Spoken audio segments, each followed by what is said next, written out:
हमारे YouTube channel SBM classes में आज हम लोग पढ़ेंगे क्लास 10th का मैथ जो चैप्टर नंबर 8 है त्रिकोणमिति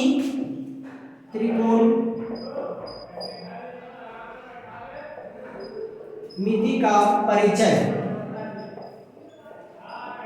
इसमें जो है हम लोग सबसे पहले पढ़ेंगे कि त्रिकोणमिति क्या होता है। त्रिकोणमिति इसमें जिक्र करेंगे पाइथागोरस परिमेय का। इसका इस चैप्टर से संबंधित जो भी फॉर्मूला है इस वीडियो क्लिप में हम लोग जानने का प्रयास करेंगे और इससे बहुत सारे झारखंड एकेडमिक के द्वारा पूछा जाता बहुत सारे क्वेश्चन इस वीडियो की सहायता से हम लोग आज सॉल्व कर पाएंगे। तो चलिए लेट ना करते हुए अपने क्लास को स्टार्ट करते हैं।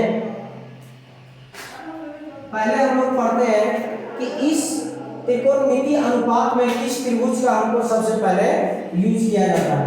तो इसमें एक त्रिभुज है समकोण त्रिभुज। अब समकोण त्रिभुज किसे कहते हैं कि वैसे त्रिभुज जिसकी एक कोण जो है 90 डिग्री का होता है इसे ही कहते हैं क्या, ये समकोण त्रिभुज। इसमें जो है इस वाले लाइन को हम लोग कहते हैं लंब और इस वाले लाइन को क्या कहते हैं कर्ण और ये वाले लाइन को क्या कहते हैं आधार। इसके बाद हम लोग पढ़ते हैं एक थ्योरम आता है जिसका नाम क्या है पाइथागोरस थ्योरम। पाइथागोरस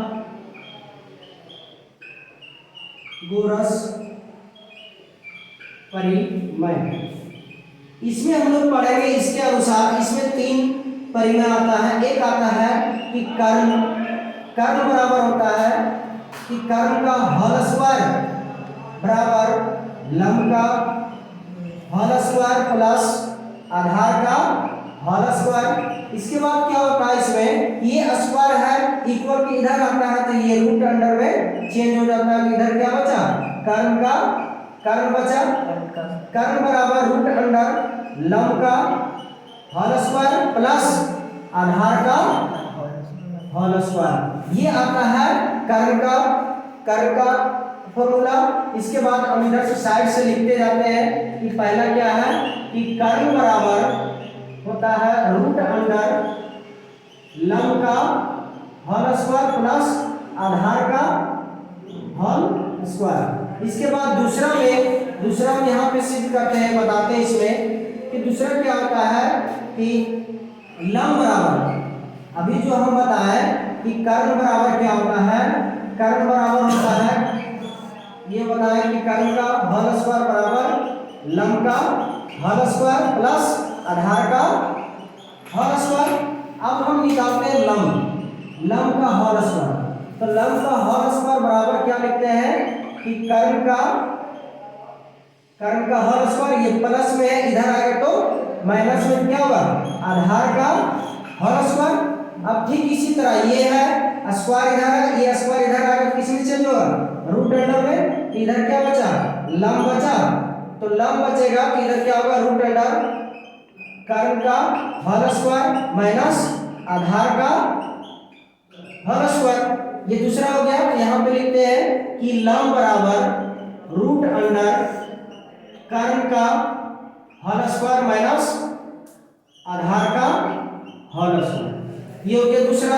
अब तीसरा इसी तरह सेट करते हैं कि हम लोग, आप देखते हैं तीसरा क्या है लंब का निकल गया, कर्ण का निकल गया, लंब का निकल गया। अब क्या बचा आधार का। तो हम लिखते हैं कि आधार का होल स्क्वायर बराबर, अब देखो ये कर्ण स्क्वायर है, इसको लिखते हैं कर्ण का होल स्क्वायर। अब ये देखो प्लस में लंब इधर आएगा तो माइनस में, तो लंब का क्या होगा लंब का स्क्वायर। अब इसको क्या करते हैं ये स्क्वायर इधर है तो इक्वल किधर आएगा क्या होगा रूट में चेंज हो जाएगा। तो इधर क्या बचा आधार बचा आधार। तो आधार इसमें क्या करते हैं कि आप देखो कर्ण का होल स्क्वायर माइनस लंब का होल स्क्वायर। ये तीसरा हो गया। तो यहाँ पे लिखते हैं तीसरा में कि आधार बराबर क्या होगा रूट अंडर कर्ण का होल स्क्वायर माइनस लंब का होल स्क्वायर। ये 3 परिमेय है पाइथागोरस परिमेय से। अब इसके बाद क्या करते हैं कुछ क्वेश्चन इसके आधार पर हम लोग सॉल्व करते हैं कि जिसमें बताया जाता है कि कोई त्रिभुज है, कोई त्रिभुज मान लो ए बी सी है, कोई त्रिभुज ए बी सी है, इसमें जो है कोण बी जो है जो समकोण है, और मान लो ये ए है ये सी है, तो ए बी के मान यदि दे दिया जाए 12 और इसका मान दे दिया जाए 11, तो हमको इस लाइन का नाम क्या है, कर्ण है। और एक चीज ध्यान देना इसमें कि कर्ण जो है कभी भी चेंज नहीं होता, ये अपना ही जगह पे ही हमेशा बैठा हुआ रहता है। तो हम लोग इसमें कर्ण निकालेंगे, तो कर्ण निकालने के लिए हमको ये प्रमेय का यूज करना पड़ेगा। तो इसमें क्या होता है कि कर्ण बराबर रूट अंडर, ठीक है, तो रूट अंडर कर्ण का फॉर्मूला क्या होता है, लंब का होल स्क्वायर प्लस आधार का होल स्क्वायर होता है। इसमें देखो क्या होता है, अब देखो अब हम पहले नाम लिखेंगे कि लंब का कौन सा नाम है, आधार का क्या नाम है। तो देखो लंब है तो लंब ये है, तो इस लाइन का नाम क्या है, ए बी, तो ए बी का होल स्क्वायर प्लस अब आधार इसमें क्या है बी सी, तो बी सी लिखेंगे, बी सी का होल स्क्वायर। इसके बाद क्या होता है कि आप देखो इसका जो भी वैल्यू दिया हुआ है इसमें हम लोग पुट करेंगे। तो ए बी का मान कितना है, ए बी का मान 12 है, मतलब 12 का स्क्वायर प्लस बी सी का मान कितना है 11 का होल स्क्वायर। अब क्या करते हैं कि अब ये सब का निकालते हैं कि 12 का स्क्वायर कितना होता है, 12 का स्क्वायर होता है 144 प्लस 11 पे क्या आता है 121 आता है। अब क्या करना है, इसको जोड़ दो, ये प्लस है ना, तो रूट अंडर में आएगा, इसको जोड़ो 1 और 5, 1 और 4 5 आया, 5 2 और 4 6 आया, 6 आ गया। अब आया देखो 1 और 1 2 आया।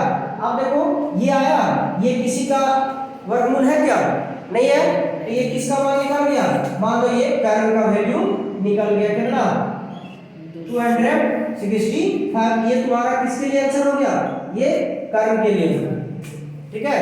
इसी तरह क्वेश्चन और दे दिया जाए, ये समझ में आया ना। इसके बाद देखो क्वेश्चन क्या है कि यदि आप इसको चेंज कर देते हैं, ये दे दिया 3, अब ये तुम्हारा दे दिया तुम्हारा जाके मान लो 5, ठीक है। अब क्या निकालना है, ये नीचे वाला लाइन का नाम क्या है, नीचे वाला लाइन का नाम है आधार। तो देखो आधार निकालना है, लंब तो दे दिया, कर्ण भी दे दिया, बचा क्या, आधार बचा। तो आधार बचा, तो हम लोग आधार का परिमेय क्या है कि आधार बराबर क्या होता है कि रूट अंडर आधार का, देखो ये तीसरा लगेगा ना, तो कर्ण का स्क्वायर माइनस लंब का स्क्वायर, क्लियर। अब देखो इसमें आप सबका नाम भरते हैं, लिखते हैं इसमें कि कर्ण का क्या नाम है AC, यहाँ लिखेंगे AC का होल स्क्वायर माइनस अब क्या लंब है, तो लंब क्या ये है, तो लंब का नाम क्या है AB का स्क्वायर।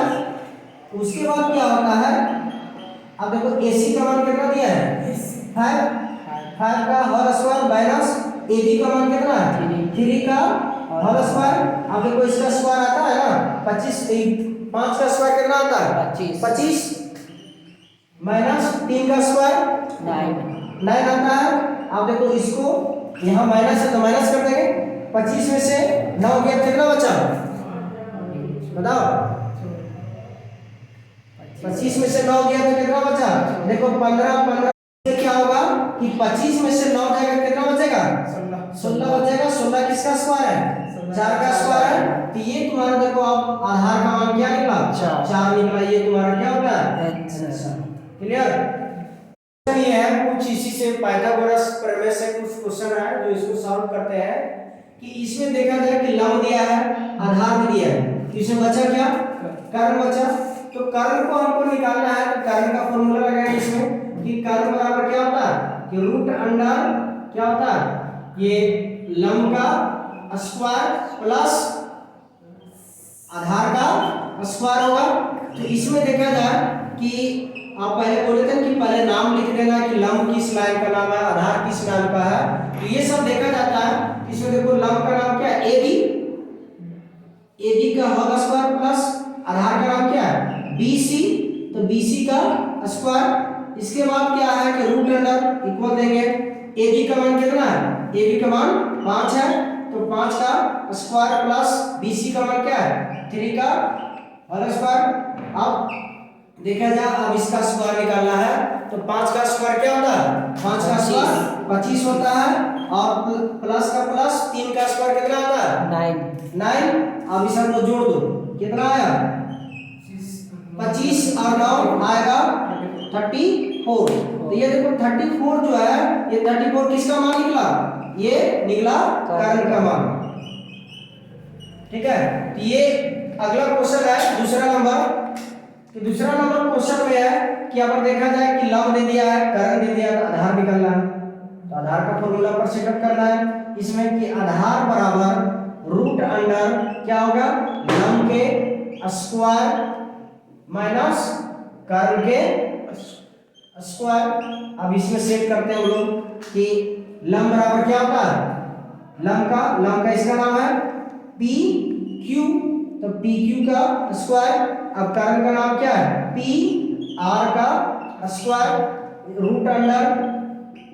अब देखो पी क्यू का मान कितना दिया है, 4 दिया है, तो 4 का स्क्वायर माइनस पी आर का मान कितना 3 का स्क्वायर रूट अंडर। अब देखो 4 का स्क्वायर कितना आता है 16, माइनस का माइनस 3 का स्क्वायर 9 आता है। अब इसको घटाओ, सब्ट्रैक्ट करो,